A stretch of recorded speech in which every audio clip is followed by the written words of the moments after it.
The stars above the moon were calm, quiet, and full of promise. Humanity was watching billions of eyes glued to screens, holograms, and projection domes. Today was supposed to be history.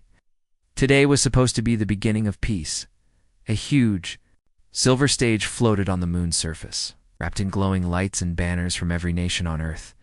Alien ships hovered just above, their designs strange curved like living creatures, glowing with soft green pulses.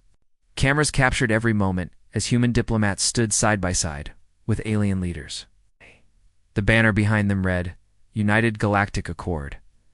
General Ava Thorne stood in Earth's orbital command station. Watching the broadcast from high above the planet, she didn't smile. Her eyes were sharp, cold.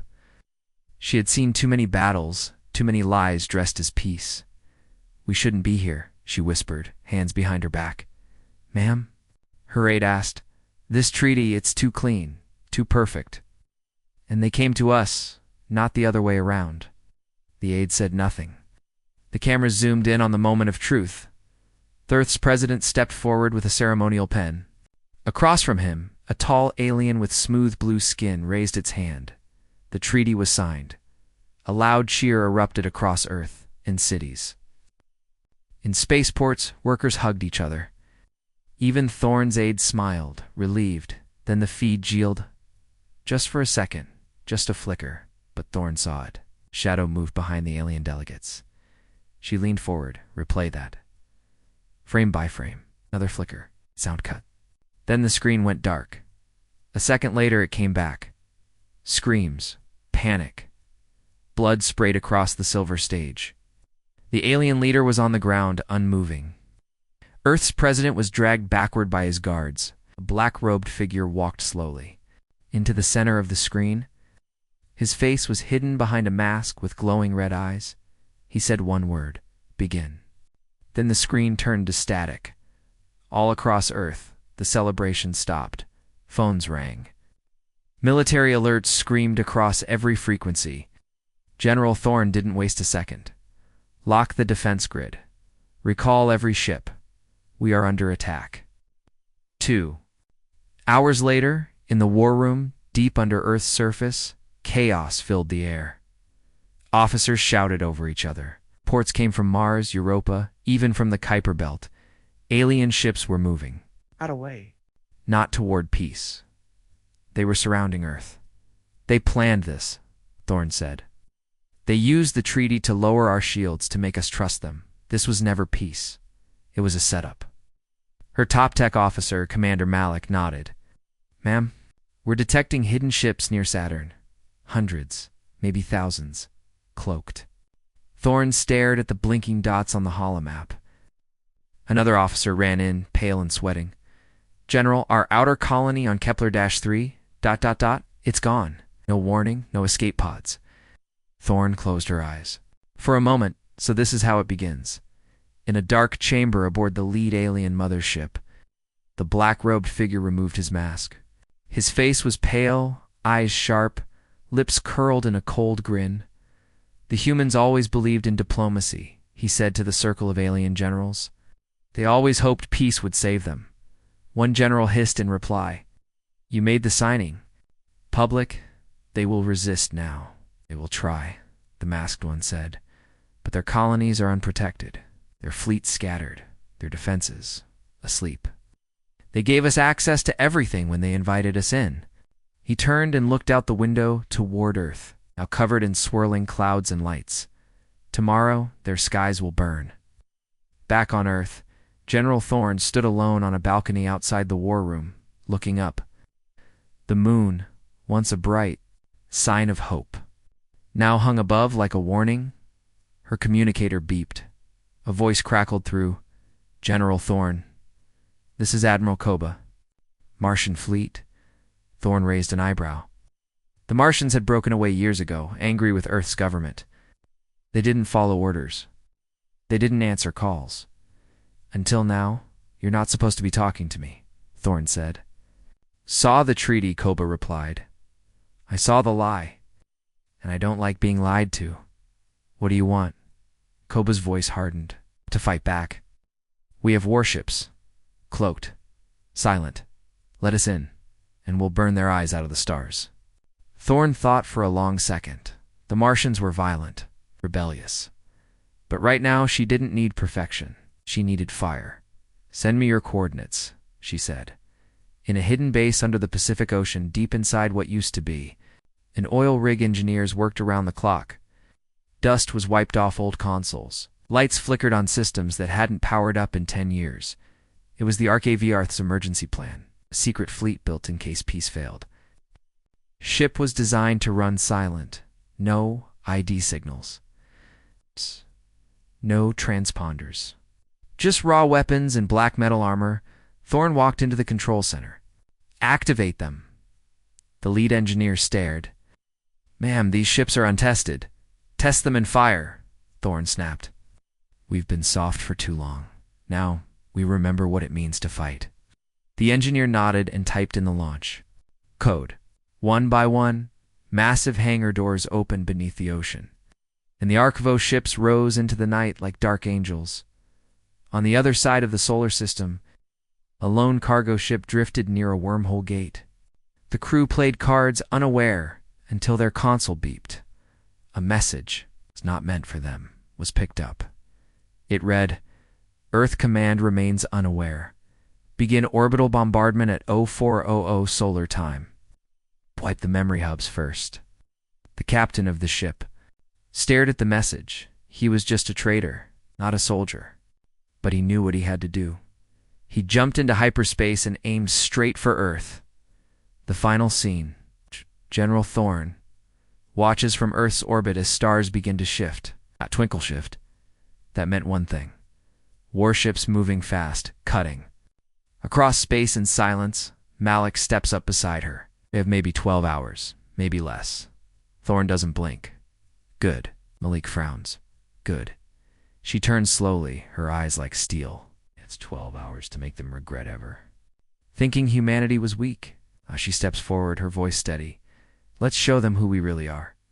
The control room aboard Earth's orbital defense station was dead quiet. Not from peace, but from the kind of silence that falls right before a storm. General Ava Thorn stood at the main window, watching Earth rotate slowly below her. City lights blinked in the darkness, unaware. They didn't know war was already coming for them. A soft alarm sounded. Incoming transmission, encrypted. Commander Malik leaned in. It's from the Kepler Rim, one of ours. Thorn stepped forward. Open. A cracked video feed appeared. Static. Smoke. Then a man's face, bloodied. Eyes wide, shaking. This is Captain Darrell from Station 91. The aliens there, not waiting. They're already moving in. It was never peace. They wiped out the outer ring. Nothing left. No warning. Just behind him, something exploded. The screen flashed white. Then silence. Thorn stared for a full 10 seconds. Then, ready all fleets. Full lockdown. No ship enters Earth's orbit without voice clearance, and wake up the shadow satellites. It's time we stop playing defense. Malik hesitated. Shadow satellites? Did you really think we're there already? We were there. The second they signed that treaty, she said, and I have no interest in dying politely. Across the stars, Admiral Koba of the Martian fleet stood on the command bridge of his cruiser. Ash rain. Unlike Earth ships, Martian ships were brutal, angular, covered in red plating, and loaded with illegal weapons Earth governments never approved. Koba paced slowly, eyes narrowed as he watched data come in. Alien fleets were tightening around the solar system like a metal claw. But Earth had missed one key thing. Koba wasn't under their command, and he'd never trusted the aliens. His second-in-command, Rix, stepped forward. Signal from General Thorn. She's accepting the alliance. Koba smiled, showing his teeth. Good, about time Earth remembered how to fight dirty.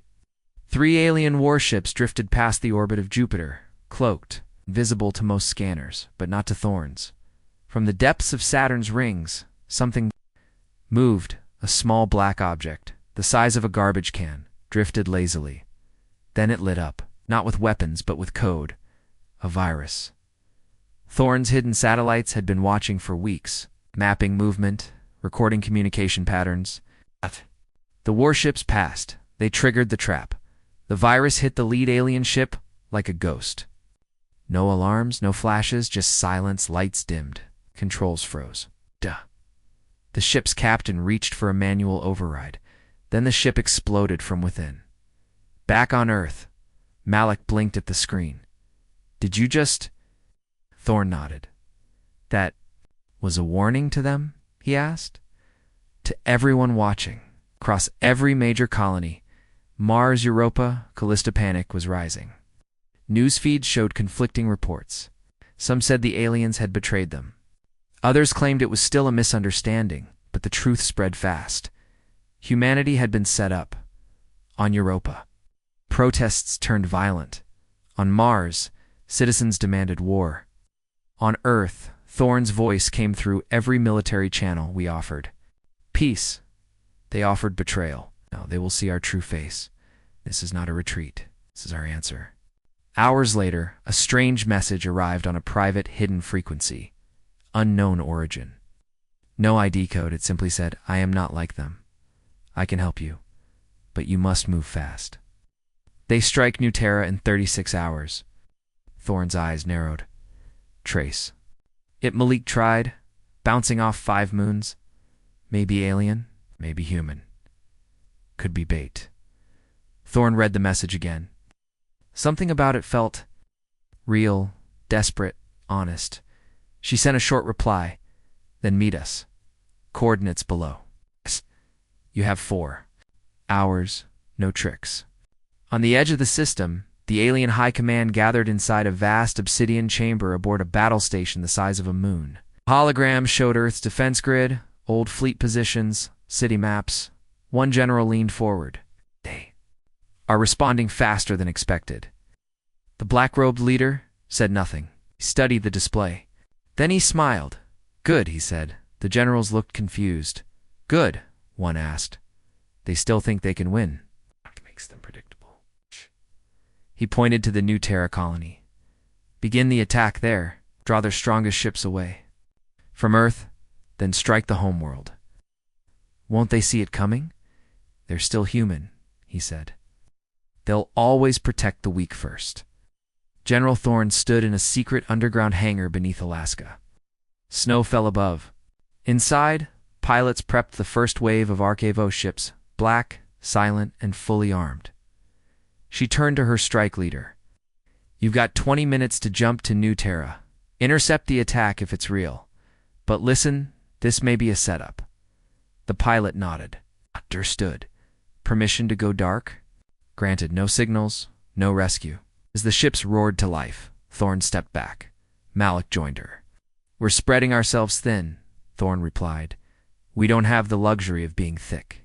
4 hours later, in deep space, the Arkevo strike team arrived at New Terra's orbit.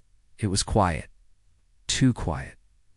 One of the pilots whispered, no alien ships. Another said, maybe it was a trick.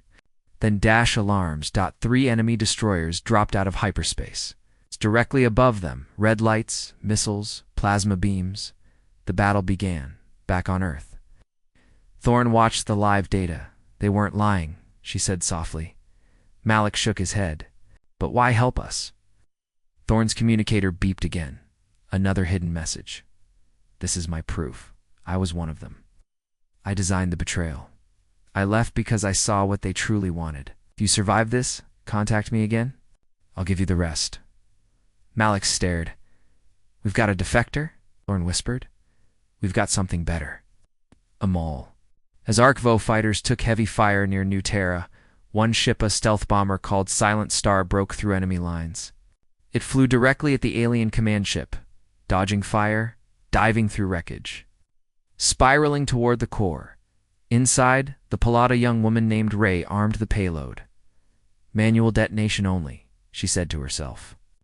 No auto, no escape. Flew the ship straight into the alien ship's shield. Burst through and vanished into a ball of white light. Back on Earth, the alien warship disappeared from the map. Thorne closed her eyes. Rest well, Ray. In the alien high command, alarms blared. The screen showing New Terra blinked out. "What happened?" one general shouted. The black-robed leader stood still. "Human sacrifice," he said quietly. "We underestimated that." The room fell. Silent, he turned away, slowly. Change of plans. "Earth won't be invaded." A long pause. Then he finished. "Earth will be erased." Earth's skies were quiet, but every military sensor buzzed like a live wire. General Ava Thorne didn't sleep. She stood in the Earth Defense Command Center, watching thousands of small green dots blink across the holomap, her own ships, human ships, and just beyond the edge of the system. The enemy waited, cloaked, silent. The New Terra. Battle had bought time. Barely. But now came the second strike. Thorne turned to Malik. Status on the Arcvo survivors. 2 ships made it back. All others destroyed. Malik's voice was low. "The pilot who hit the alien command ship, Ray, she's confirmed Kia. No remains." Thorne said nothing. She'd seen thousands die in her career. But Ray was different. She'd volunteered when no one else did. "She saved millions," Thorne whispered. Then the screen flashed red. Incoming hyperspace signatures. Multiple. Inner orbit. Malik stared. "They're bypassing the outer defenses." Thorne's eyes narrowed. "No. They're heading straight for Earth." In low orbit, 6 alien stealth cruisers dropped out of hyperspace within minutes. Each one carried enough firepower to vaporize a city. But they weren't aiming for cities. They aimed for memory banks. Satellite hubs, communications towers. They wanted silence. They wanted confusion inside one alien ship. Pilot adjusted their course. His skin was a soft blue, his hands long and clawed, but his eyes were filled with fear. "We're inside range," said the ship's commander. The pilot hesitated. Then, with one movement, he turned the ship sharply upward off target. "What are you doing?" the commander shouted. The pilot didn't answer. He pressed a single button, hidden inside. His flight suit, a human code transmitted in Earth command. A red icon appeared. "Unknown signal, friendly code match." Malik frowned. "General, it's the mole. They're on board one of the attack ships." Thorne moved fast. "Where are they headed?" "Just change course. Away from populated zones. They're pulling their ship off the mission." Another officer yelled, "Ma'am, all 5 other cruisers are locked on targets, comm centers, power grids, AI hubs." "Scramble the Sky Spear units," Thorne said. "Tell them, shoot to kill boot." "Not Ship 6? Why not Ship 6? Malik asked. Thorne didn't answer. She already knew. High above the Earth, streaks of silver tore through the Sky Spear fighters, Earth's top defense pilots, flying in formation. Laser fire lit the darkness. One cruiser went down, then another. A third exploded midair, but one kept flying off course. Ship 6. Inside it, the mole breathed heavily. Alien blood ran down his side. He'd killed his commander, set the ship to self-destruct. And now, he sent a final message. "My name is VRL. I was part of the betrayal. I now choose Earth." The explosion from Ship 6 lit up the upper atmosphere, but no humans died. No city was hit. Back at command, Thorne's voice was steady. "He just bought us something rare in war," Malik asked. "A weapon?" Thorne turned. "No. A reason to trust." Elsewhere in the system, deep beyond Neptune's orbit, the alien high command watched the loss unfold. 4 cruisers down. "One gone rogue," a general hissed. The black-robed leader said nothing. His glowing red eyes focused on one thing. "Earth. We underestimated them again," one of his commanders whispered. "No," he finally said. "We underestimated their chaos. Their chaos makes them dangerous." He pointed to the map. "Begin Phase 2. "What is Phase 2? A voice asked. He didn't answer. He simply said, "We're not trying to destroy Earth anymore." Pause. "We're going to break them?" Back on Earth, communications flickered across cities and bases. Lights went dark in major grid zones. Massive power outages began one by one, shutting down oxygen farms, water systems, AI monitoring centers. Malik stared. At the data, they didn't want to blow up the cities. They wanted to blind us. Cyber attack, Thorne asked. No. Worse. He zoomed in. They're targeting memory cores, history, science, our records. They want to erase what makes us human, Thorne said quietly.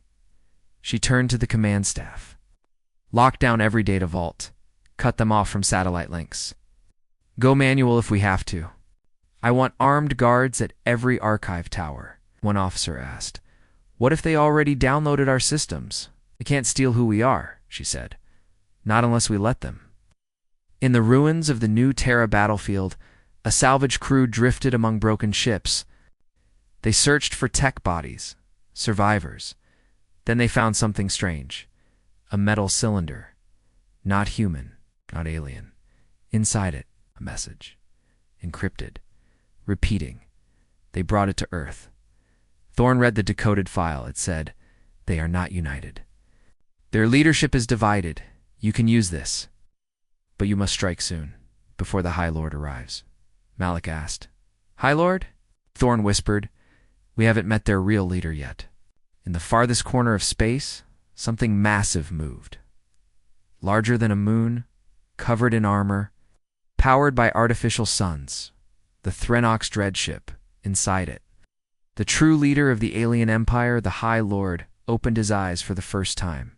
In centuries, he stepped forward, voiceless, immense. His thoughts rippled through space, like gravity. Earth resisted. They should not have. Now they will remember why peace was offered. On Earth, Thorne stood at the center of the underground vault. Before her stood 10 soldiers, one from each major colony, each with a badge of their homeworld. She spoke quietly. This enemy doesn't fear our guns. They fear our minds, our unity. They tried to erase our history, but they forgot one thing. She raised her voice. We don't need data to remember who we are. She looked each soldier in the eye. When they come, we meet them not with hope, not with fear, but with fire. From Earth, Mars, Europa, from every corner we fight as one. They all saluted. Across the room, Malik's tablet buzzed. He turned pale. General, we just detected something. Impossible. What? A ship, the size of a moon, entering our system? Thorne stared out the main command window. A shadow crossed the stars. The High Lord had arrived. Begin full planetary defense protocol. She said, call every fleet, every fighter, even the old war mechs. We'll need everything, Malik asked. And if that's not enough, Thorne answered without pause, then we remind them what happens. When humanity is underestimated, the stars no longer twinkled. They burned red. Across the sky, Earth's moons dimmed in the shadow of the Threnox dreadship, a city-sized war engine built from the bones of dead planets. It moved silently, slowly, but there was no stopping it. It didn't come to talk. It came to finish the lie. Inside Earth's command, alarms wailed like screaming metal. General Ava Thorne stood in the center of the war room. Everyone looked to her, waiting for the one thing they needed. An answer she didn't. Blink. Sealed the skies. Full blackout. All fighters launch now. We don't wait for their first strike. Malik ran up beside her. Ma'am, our outer fleet is still regrouping. Then we send the Spartans. He froze. Those are deep space units, blacklisted. After the Titan disaster, I know, Thorne said, but they were built for impossible odds. This is the definition of impossible. In a hidden sector behind Saturn's rings, an old base powered up. Deep inside, 7 massive drop pods blinked on line H1, shaped like a missile, carrying 1 soldier. The Spartans weren't AI. They weren't clones. They were real humans enhanced through illegal tech, trained in zero-gravity slaughter, forgotten by the public after a war Earth chose to erase. Now they were needed again. The pod doors slammed shut. Systems activated. One of the Spartans whispered. To himself, time to wake the dead.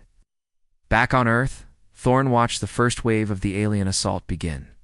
The Threnok's dreadship opened like a flower made of steel, revealing hundreds of smaller vessels, bombers, drills, drop cruisers shaped like blades. Malik zoomed in on the screen. They're not just aiming for cities now, they're digging. Digging. Thorn frowned. For what? They're targeting the magnetic core under Antarctica. Same spot they mapped during the peace treaty. They're not invading Earth, she said. They're trying to collapse it from the inside. At that moment, one alien digger landed in Antarctica's Ice Sector 9. The drill sank through frozen layers, sending shockwaves for miles, but before it could go deeper, the ground exploded beneath it. Out came to Earth burrowmechs, crawling like giant armored spiders. They attacked, fast tripping metal apart, crushing weapons with mechanical claws. Earth wasn't defenseless. It just hadn't needed to show its teeth, till now. Meanwhile, far beyond Mars, the Spartan drop pods fired like bullets into the void straight toward the Threnok's dreadship. Inside one pod, Spartan 4 checked his weapon, a pulse hammer that could crack tank armor. His mission was simple: get inside the alien dreadnought, destroy it from the core. He smiled under his helmet. Finally, a real challenge. Back in orbit, Earth's Sky Spear squadrons engaged the incoming alien fighters. Space lit up like a lightning storm. Missiles, beam fire, smoke trails. 3 Earth ships exploded. 5 alien craft followed. A massive Martian cruiser, the Red Ash, fired its plasma core cannon, slicing through 2 enemy flagships at once. But the numbers kept coming. Malik turned to Thorn. "This is a meat grinder." Thorn spoke into the intercom. "Send up the orbital mines. Tell Luna Command. We need their railgun online. I want something that can punch a hole through that monster ship." One officer gasped. "That weapon hasn't been tested? Tested on them?" Thorn snapped. "No." Back on the surface, chaos hit the cities. Alien drop cruisers slipped through the defenses, landing in remote areas, mountains, forests, deserts. Small squads of alien warriors disembarked, slender, fast. With energy blades and mental disruptors, they moved like shadows, hunting key tech hubs. But in an abandoned city near Old Chicago, they met unexpected resistance. An old AI defense grid kicked online. Doors slammed shut. Turrets dropped from ceilings. And one human squad emerged from the ruins armed, angry and waiting. The aliens didn't know it, but they'd just walked into a trap set 15 years ago, never turned off. Inside the Threnok's dreadship, the alien High Lord watched Earth's resistance grow. His voice echoed through the command hall without sound telepathic, deep, ancient. "They fight like beasts, but they remember pain." "Good," raised a long hand. "Begin harvesting the memories." Thousands of neural probes launched from the ship, tiny silver insects, GMD aimed at human minds. The goal wasn't just war, it was control. On Earth, civilians in major cities began collapsing, screaming, clutching their heads. Malik shouted, "What's happening?" Thorn's face went pale. "They're using thought eaters. We saw these in the Andara war attacks that pulled memory right out of the brain." She activated the emergency signal. "All citizens get 2 underground shielding. All soldiers activate neural blockers." Then she turned to Malik. "Send the pulse." He hesitated. "You sure? That'll knock out half our electronics? We'll lose some tech," she said. "But we'll keep our minds." A wave of blue energy pulsed across Earth, shutting down drones, freezing AIs, disabling non-shielded systems, but it also fried the alien probes. They dropped from the sky like metal rain.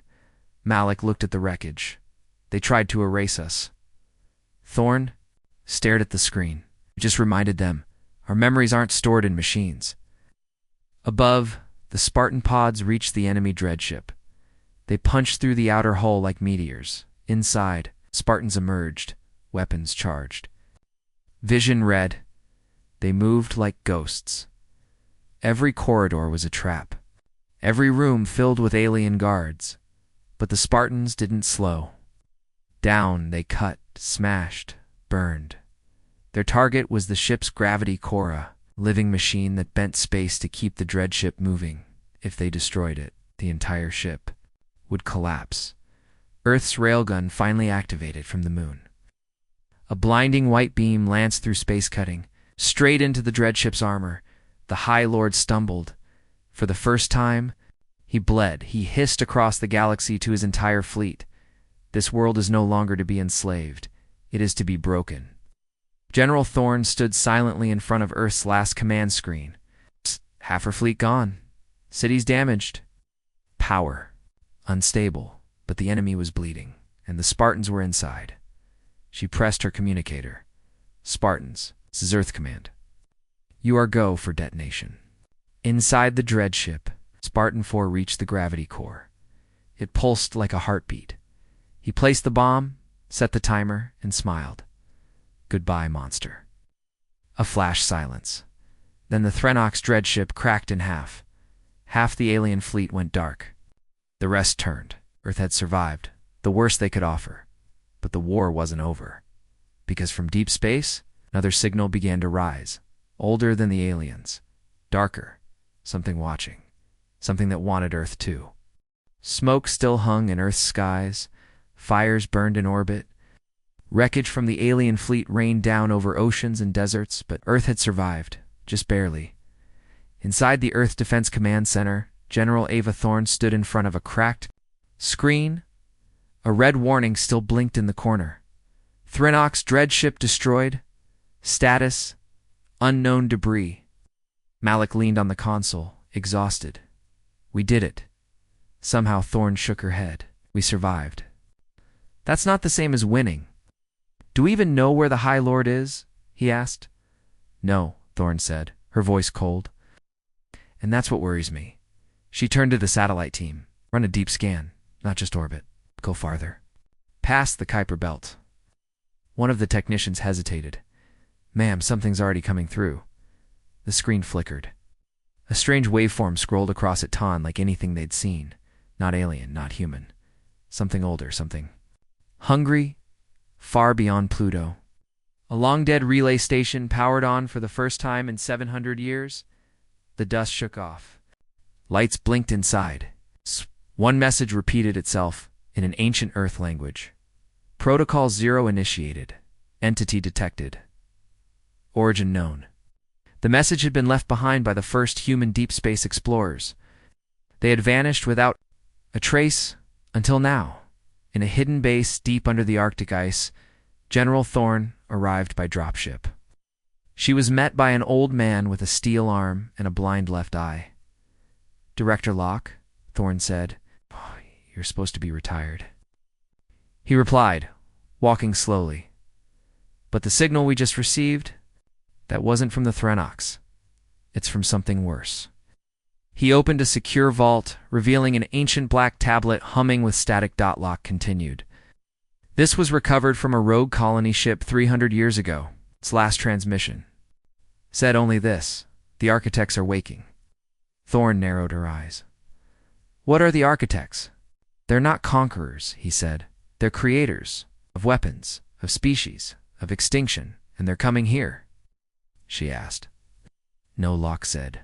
They're already here, buried, sleeping. But the war just woke them. Up. Back in orbit. Earth's scavenger drones explored the wreckage of the dreadship. One drone floated into a broken chamber, filled with crystal tubes. Inside one of the tubes, something moved. Not alien, not human. Something else. The drone sent a signal. Its camera zoomed in. A single black eye opened inside the tube and stared straight at the drone. The feed cut out. Malik watched the screen go black. What was that? He whispered. Not Threnox, Thorne said. Something riding with them. Hidden. Waiting. Meanwhile, far away on Europa's mining colony, a team of engineers celebrated news of Earth's survival. They laughed, drank, and stared at the stars. Then the ground cracked. One of the drill teams vanished into a sudden hole, then another. Screams echoed through the coms. One surviving camera showed a large hand made of metal and bone reaching from deep inside the Moon. The screen cut to static. Thorn watched the chaos unfold on multiple screens. Europa going dark. Relays offline. Colonies panicking. Malik turned to her, his voice tight. This wasn't a war. It was a knock on the door. She nodded, and now the door is open. In a deep, forgotten vault beneath the Himalayas, ancient Earth, tech older than any living person, came online. Holograms flickered to life. Project. Archangel Thorn and Director Locke arrived moments later. This is our last line, Locke said, entering his access code. Behind the vault wall was a tall humanoid figure locked in a tank of golden liquid. Mechanical wings folded around it like armor. What is it? Malik asked, his voice quiet. Not a what? Thorn replied. A who? The first Earth-made hybrid, genetically bonded to stolen alien DNA. The original defender. The beings. Eyes snapped open. Elsewhere, the remnants of the alien fleet fled through deep space. They sent one last message. Earth has woken something we were trying to avoid. Not destroy, not fight. Avoid, no one replied, because across space thousands of black objects began moving, silent, smooth, shaped like daggers. Hidden in dust clouds. Sleeping in dead stars, they were not ships. They were machines of judgment, and they were turning toward. Earth back in Earth Command, Thorn addressed the world through the unified network. This is not a victory speech. It's a warning. Look straight into the camera. The war we fought was never just against the Threnox. They were pawns, tools. Something greater was watching, waiting. She paused. And now it knows we're here. In the deep sky, a new signal pulsed like a heartbeat. It had no language, no emotion, just intent. It was cold, mathematical, perfect, and it said one thing: origin, non-compliant, purge, initiated. The stars dimmed again, not from ships, from something bigger, a shape that blocked starlight for hours, something alive, and Earth had only days to respond. The sky was still too still. From Earth, it looked peaceful. But General Ava Thorn knew better. Above the atmosphere, something vast loomed. It blocked stars, bent light, and made satellites go blind. No one could scan it. Everyone felt it. Fear, inside Earth Defense Command, all eyes were fixed on the main screen. A black blur hovered at the edge of space, shaped like a crescent, miles across. Director Locke stepped closer. We used to think stars just died, but now I think something's been eating them. Thorn narrowed her eyes. Now it's come for us. In orbit, defense satellites triggered automatically. Thousands of micromissiles launched at the shadow, but none reached it. They vanished mid-dash flight. No sound. No explosion. Gone. Malik checked the logs. They're not destroyed. They're just missing. As he spoke, the crescent shadow changed shape. It opened, not a ship. Not a creature, a gate. From it, darkness spilled, not just space black, but a color no human eye could name. The light around it bent like it was afraid, back in the vault beneath the Himalayas. The Archangel hybrid stood still, eyes glowing silver. Ava. Thorn faced him. You were built to stop this. He tilted his head. You brought me back too late. You're our best chance. No, the Archangel said. I'm your last chance. He stepped forward, armor forming across his body liquid, metal wrapping him in a shell of living alloy. Director Locke activated the command codes. We never finished his training, never tested his limits. He could turn on us. We'll deal with that after we survive, Thorn replied. The Archangel's wings unfolded, and then he flew straight up, faster than sound, toward the thing. In the sky, meanwhile, on Europa, silence ruled. No signals, no survivors, only ice then. Under the surface, something began to rise. Large, sharp, made of glass and bone. The moon cracked open, and from it, a creature emerged, shaped like a spider.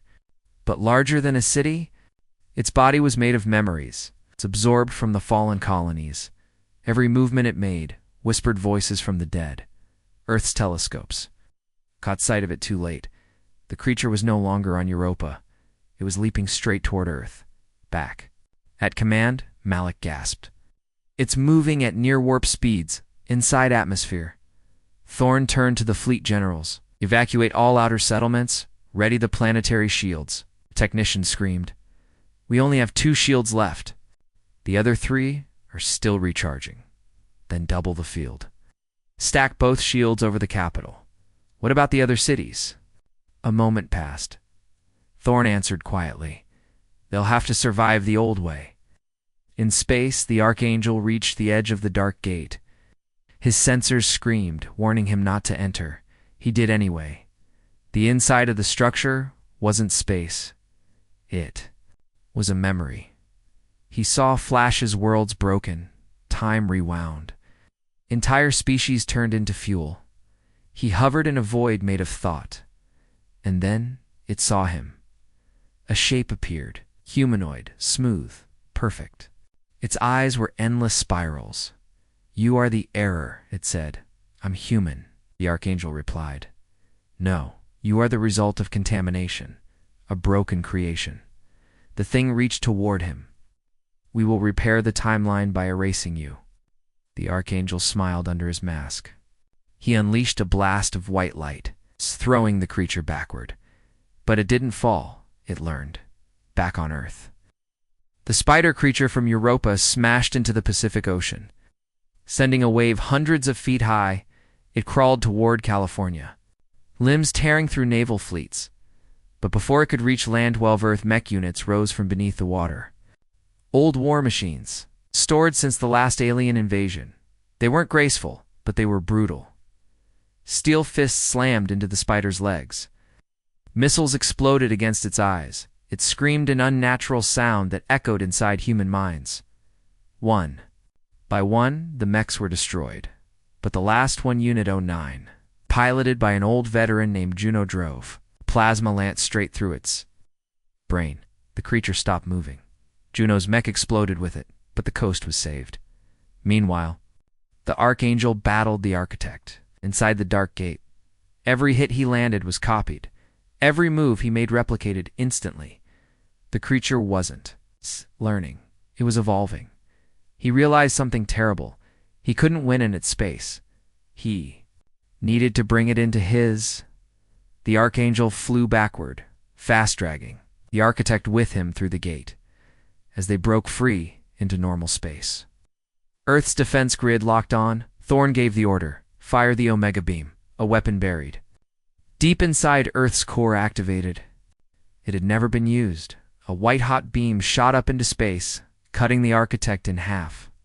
But even in death, the pieces didn't fall. They turned into dozens of smaller machines, one shaped like a cube, each one a seed. They Earth, toward the moon, toward Mars. Malik stared. It's not an invasion. It's a reproduction. Thorn gritted her teeth. Then we burned the seeds. A global alert was sent to all defense units. Priority target, seed cubes. Do not let them land. But they were fast. Too many. Some landed in oceans, some in forests, some in forests. Underground 1 landed near a school in New Africa, Dome-7. A group of students found it. They touched it, and it changed them, inside command. New alerts poured in. Biosignature mutations in Sector 12, underground tremors in Siberian expanse, unexplained vanishings near orbital docks. Each report pointed to the same truth. Earth was no longer being attacked. It was being changed, Thorn whispered. This isn't just a war anymore, Malik asked. Then what is it? Thorn stared at the growing data. It's a rewrite. Archangel returned to Earth's upper atmosphere. It's wounded but alive. He landed beside Thorn. I slowed it down, he said. God. But it's not over. Then what happens next? Malik asked. The Archangel looked at the black sky, where the gate still hovered wide open. They're not just coming to kill us. They're coming to turn us into something else. Thorn's eyes narrowed. Then it's time humanity evolves first. The night sky was no longer black. It was alive. Dozens of cracks spread across the stars. Thin glowing lines like lightning frozen in space. From each one, something moved. Something that bent time, light, and even gravity. Earth's scientists tried to understand. They failed. What they were seeing wasn't natural. It was an infection. A rewriting of reality itself. And it was spreading fast in Earth Command. Alarms screamed nonstop. Fifth seed activated near Rio. Unstable mutations in Sahara Dome. Time. Distortion in Mars orbit station. General Thorne stood silently, her fists clenched. "We can't stop this with guns," Malik said. "No," Thorne replied. "But maybe we can stop it with memory." Malik frowned. "Memory?" She turned to Director Locke, who stood near the vault access panel. "Activate the remnant." His face went pale. "You're serious? They were built for exactly this?" Locke sighed. They were also unstable, dangerous. Thorne looked him dead in the eye. So was extinction. Far beneath the old lunar colony, a vault opened for the first time in over 100 years. Inside were 7 stasis pods. Each held a soldier. Not ordinary soldiers. They were the remnants, the first humans enhanced with stolen alien tech.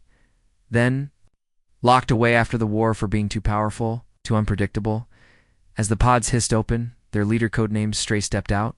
He had no hair, no pupils, and strange circuitry under his skin that pulsed with blue light. "Why did you wake us?" he asked, his voice metallic. Thorne's voice came through a hololink. "Because the enemy you were made to fight has finally arrived." Stray turned to the others. "Suit up." Meanwhile, on Earth, one of the seed cubes had rooted itself in the ruins of old Tokyo. A strange tower grew from its core, metal and flesh twisted together. People who got too close vanished. Others were drawn and hypnotized. They didn't die. They changed. Their skin turned pale. Their eyes glowed. And they began whispering in a language not from this galaxy. A scout drone flew close. Its camera caught one of the mutated humans turning. Looking straight at it, then speaking, "The rewrite has begun. You are the anomaly. You must be corrected." In orbit, the Archangel stood alone in front of the largest crack in space. The architect inside was rebuilding faster. Smarter pieces of dead stars floated around it like armor. "General Thorne," the Archangel said over the comms. "If that thing finishes growing, we lose Earth and ours. Can you stop it?" "Not alone." Thorne turned to her command team. "Patch him in to the remnants." Moments later, Stray's voice echoed in the Archangel's ear. "Heard you. Need some firepower?" "Glad you're awake," Archangel replied. Stray smiled. "Let's see what extinction tastes like." The remnants were dropped into the heart of the infected Tokyo zone. Immediately, strange creatures attacked. Not Threnox. Not machine. They were rewritten humans, now limbs of the architect itself. Stray's team moved like shadows, fast, precise, deadly. But the deeper they went, the more the air bent. Time twisted. Gravity broke. At one point, their medic fired his weapon, and the bullet moved backward. Reality's falling apart in here. He shouted. "Then anchor yourself," Stray barked. He stabbed his blade into the ground, a weapon. Fused with his own nervous system, the blade glowed blue. The distortion stopped around him. "At least they can bend the rules," Stray said. "But we remember the rules. That's our power." At Earth Command, Malik discovered something new. The seed towers are sending data constantly. "To where?" Thorne asked. Malik hesitated. "To Earth's core." A chill passed through the room. "They're rewriting the planet," he said, "from the inside out." Thorne made a decision. "Begin evacuation protocol exodus." Everyone went silent. That was Earth's final fallback. "Where do we even go?" someone whispered. "To the stars," Thorne said. "Or nowhere at all." In space, the Archangel and Stray reached the architect's outer shell. But it had changed. It now had a face made of thousands of others. Human faces, it spoke. "You resist evolution." "Why?" Stray spat. "Because we're not yours to shape. You are already shaped by violence, by fear." "What?" "Let us finish what war began." Archangel charged, his wings glowing, his weapon crackling. He struck the architect. It screamed, thousands of voices screaming at once. The architect didn't fall. It multiplied. Now there were 2, then 4, then 10, each one a perfect copy. On Earth, as people fled to orbit, cities collapsed. Some were swallowed by towers, others simply vanished written into alien landscapes. Thorne stood on the final command deck, watching the last shuttle rise. Malik stood beside her. "We don't have ours," he said. "Maybe not even minutes." "We need a final move," she said. He looked down. "There is one." He showed her a sealed file. Project Phoenix. A weapon unfinished. Illegal, forgotten. It was not designed to destroy. It was designed to reset a planet's reality field. Reboot space-time in a bubble. "Launch it in the architect's face," Malik said. "It might sever their grip." Thorne nodded. "It'll kill anyone nearby. I'll fly it myself," Malik said. Thorne grabbed his arm. "You sure?" "No," he said, "but someone has to." Stera and the Archangel fought the growing architect army. Every second, new copies appeared. They were losing. Then a ship appeared, fast and small. Inside, Malik piloted the Phoenix payload. He spoke over the com. "Clear the space. I'm bringing the reset." Stray looked up. "That'll vaporize everything for 100 kilometers, I know. You always were reckless, Malik, and you were always late." They both laughed like brothers at war. Then Malik closed his eyes. "Goodbye, Ava." He launched the core. It screamed as it fell, pure energy, wrapped in unstable math. It hit the architect's heart. Light exploded.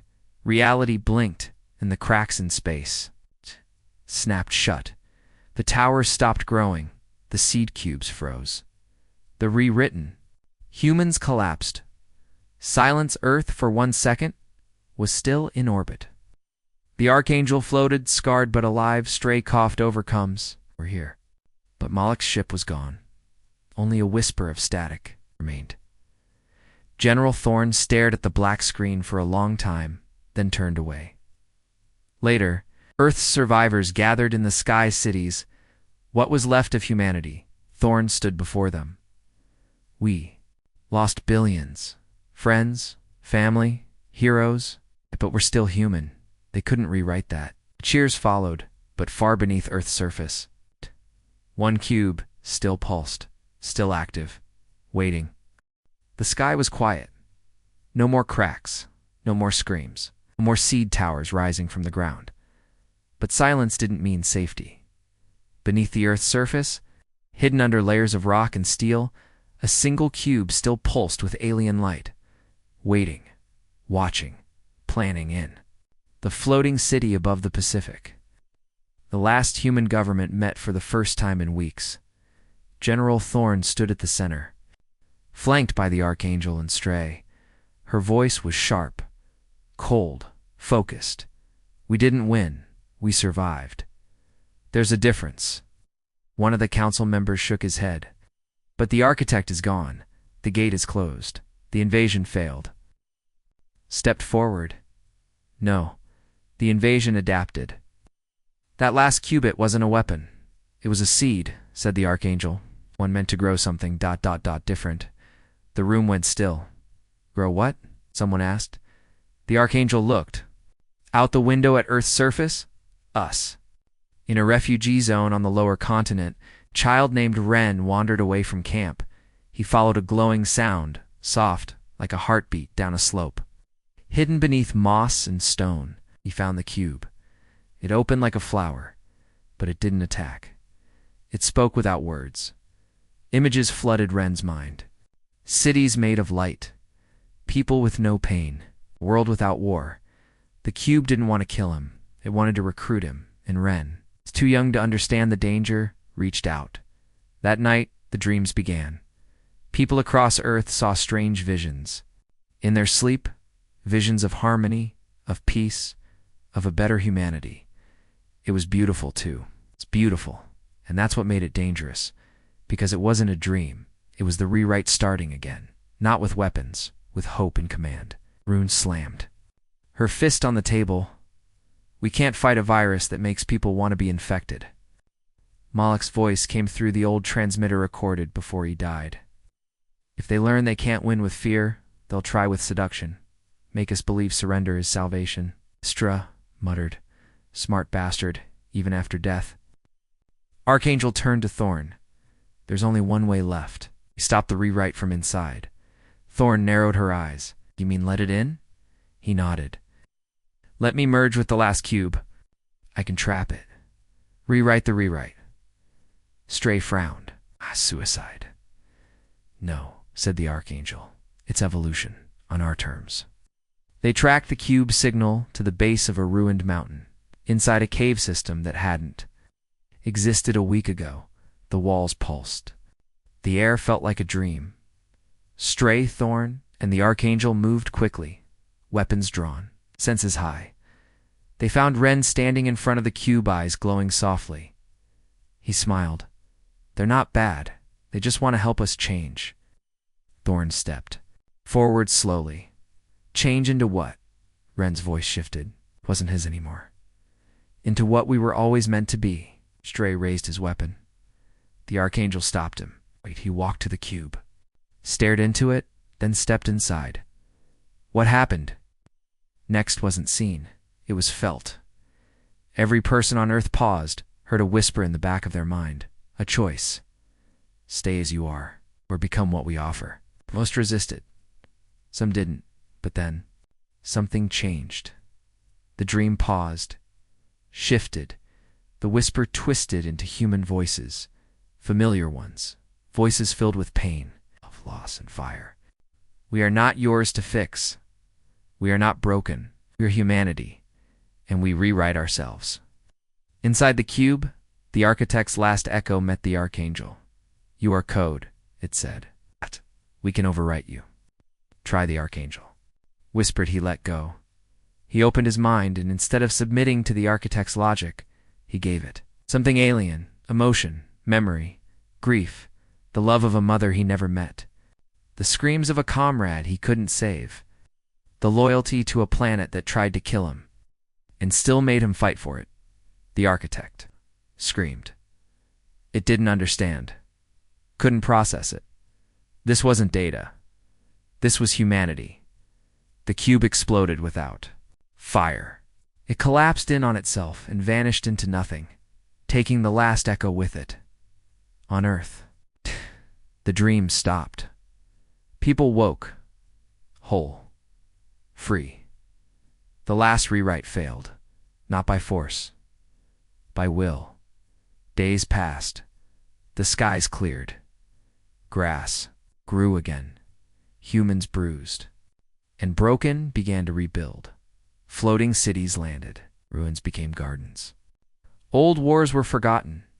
Stray helped lead the Defense Forces director. Locke resigned. Thorn stayed in command, but she smiled now, sometimes, and on a hill overlooking what was once Tokyo. Oh. A statue stood tall of the Archangel, wings spread wide, head lifted high. No one found his body, but his signal 1 heartbeat per hour still. It's whispered from deep inside the Earth. Waiting, watching, protecting, just in case the stars cracked. Open again, Ren visited the statue every year. He still remembered the cube, but more importantly, he remembered what the Archangel told him. We're not powerful because we fight. We're powerful because we choose. Ren grew up, became a pilot, a protector, and when his time came, joined the new fleet. Not to conquer the stars, but to make sure no one ever tried to rewrite humanity again, because the universe had learned one final, simple truth. Humanity is not perfect, but we are never yours to fix. We are the rewrite now.